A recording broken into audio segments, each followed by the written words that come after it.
Hey everyone, it's me, Arthur Kade, and we are at New York Comic Con chatting with Geena Davis and the cast of Fox's The Exorcist. Get ready for a great day behind the velvet rope.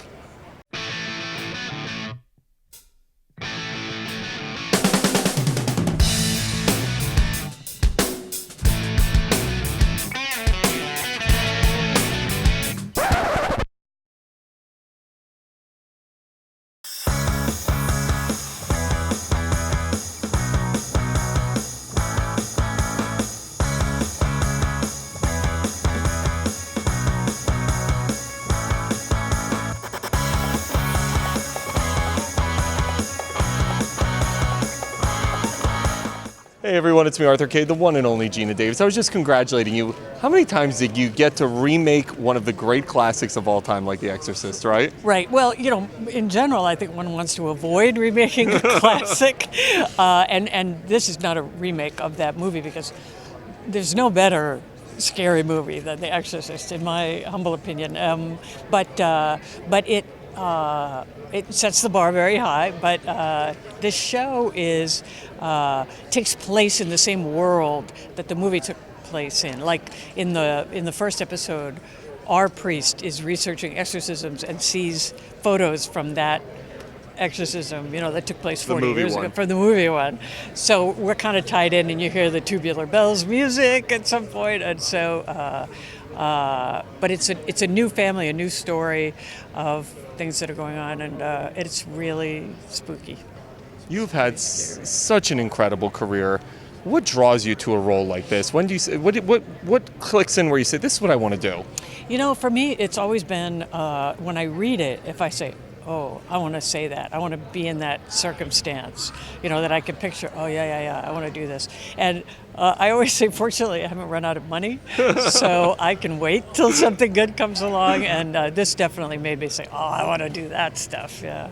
I play Kat Rance. I am the oldest sister. I'm a ballerina who then gets into a car accident and then can no longer pursue her dreams of dancing, and that's right when we meet her. So we meet her at a pretty dark time. But then the second that the demon takes over and we're aware that there is a presence in our home, Kat has some decisions to make about how she's going to handle this and to kind of watch her family crumble around her. As a young actress, you get to work with one of the best who's ever done it with Geena Davis. Yeah. Talk to me about getting to work with her. Yeah, so Geena is so wonderful. My favorite part about Geena is obviously I was super intimidated to work with her. She's so experienced and talented. But the best part about Geena is we'll be doing a scene and all of the scenes are so serious and so heavy. There's nothing lighthearted happening over the course of the season. But the second they call cut, she turns and then she's dancing or singing, and it just puts you at ease and reminds you oh yeah, this is fun. We get to do this. This is our job.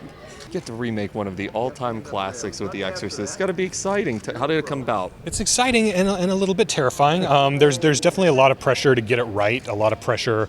I'm a lifelong horror fan myself, so obviously I feel that pressure stronger than anyone of wanting to do justice and create something that the fans of the franchise will really love and really embrace as their own. It came about as an open writing assignment. They were looking for someone to remake the show, and I said, that's a terrible idea. Please don't remake the movie. You're never going to do a better job than the movie. So I kind of came in and pitched them, what if you didn't tell the same story? What if you told a brand new story with a brand new cast? It's set in the same universe so that you're not writing the original film and the original story out of existence. All that still took place. But this is a new story that takes place 40 years later to a different city, a different cast of characters. But trying to kind of ask the question, what does an exorcism look like in 2016? What does demonic possession look like today? How has it changed in the last 40 years? Those were kind of the things that attracted me to the project, and I thought it was an interesting challenge to be able to tell a story about faith and morality and the battle of good versus evil on network TV, and to try to make something that's genuinely scary and upsetting and frightening. It felt like an opportunity I could never pass up and still live with myself.